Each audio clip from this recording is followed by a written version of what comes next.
how far is this technology going to go that people are going to be able to use this type of technology to take action that is clearly not what it was originally intended? It's frightening. Today, New York State Attorney General's office announced that they were looking into MSG Entertainment's controversial use of facial recognition, adding that the practice may violate the New York civil and human rights laws. An MSG spokesperson telling ABC News in part, quote, "It is not our intent to dissuade attorneys from representing plaintiffs in litigation against us. To even suggest anyone is being excluded based on the protected classes identified in state and federal civil rights laws is ludicrous." So face recognition used by private companies and by entertainment venues is pretty common these days. I think what is unusual about this situation is that Madison Square Garden was using it to identify people and just kick them out of the venue for no real reason.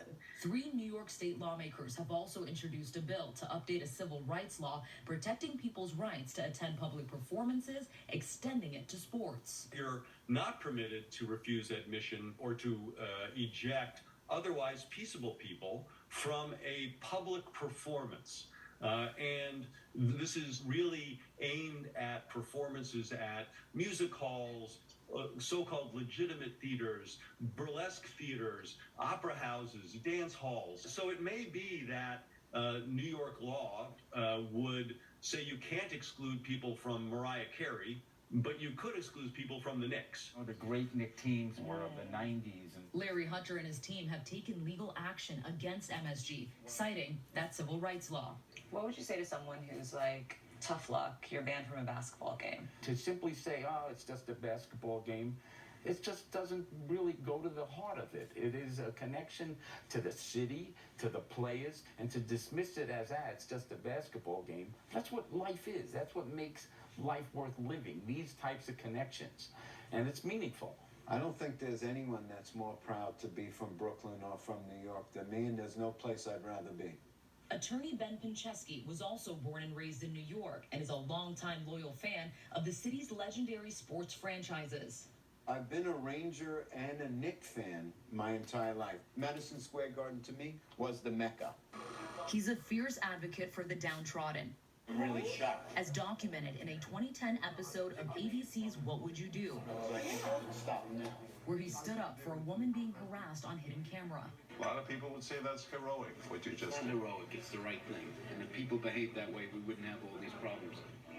Like Hunter, he was also barred entry from MSG Entertainment-owned properties. On January 10th, he was kicked out of a Rangers game.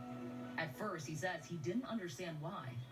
3 gentlemen come over to me dressed in Madison Square Garden security uniforms, and they say, "Are you Benjamin Pinchesky?" I say, "Yes, I am."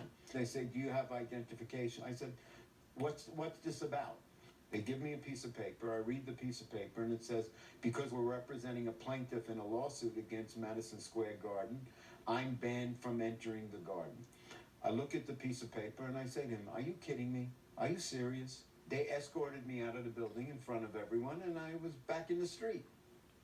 So I got myself a pretzel, and I went home. An MSG spokesperson saying in a statement, quote, "MSG instituted a straightforward policy that precludes attorneys from firms pursuing active litigation against the company from attending events at our venues until that litigation has been resolved." Adding, impacted attorneys will be welcomed back to our venues upon resolution of the litigation. Facial recognition is becoming increasingly common among private companies. Some retailers use it to identify shoplifters, with some casinos using it to keep out gamblers they fear may cheat. Facial recognition technology consists of taking an image, extracting features from a face, and then matching those features against features stored in a database of images of people. Dr. Dimitris Metaxas and his team here at Rutgers University work on facial recognition technology. His lab has received funding from all major government agencies, including NASA. Basically, it finds key points on the face, on the eyebrows, the eyes, the perimeter of the face, and the mouth. And what is the most important feature that it's picking up on right here? Both shape and texture. But shape is very important because That makes it very accurate. The technology is so advanced that wearing glasses or different hairstyles, As you can see here, it picked up her face. or even a beard can't help you beat the system. The technology, though very advanced, is only as good as the database that it pulls from. For it to actually identify someone by name, that person's image must already be identified and uploaded into a database. Many photos are readily available online. Where do you see this industry going in the future? I see this technology, cameras are getting better, computers are getting faster, and I think over the years it will become cheaper and usable by anybody. But critics say facial recognition can be prone to racial bias. Studies have shown disparities when using the technology. We certainly have a lot of inaccuracies in facial recognition, especially for people of color and people with darker skin. And in that scenario, the police are getting involved. And so police are coming to people's houses and arresting people for crimes that they didn't commit. Ben Pincheski is determined to fight back against a practice that he believes is morally wrong. Facial recognition used to ban people, used to select people, is dangerous and in the wrong hands can lead to terrible things. And it could bring us down a road where there might not be any return from. It's immoral, it's unethical, and one day we will make it illegal. Larry Hunter is hoping he will someday be able to see his beloved Knicks play at home again. A judge recently granted a preliminary injunction allowing Larry and his team to attend music and entertainment events. But so far, no sporting events. What would it mean if you could never go back to Madison Square Garden again? Heartbroken. Heartbroken. I love the Knicks. And I hope I get my seats back, notwithstanding everything that has taken place, and that I'll be able to go to the Garden. Our thanks to Mona.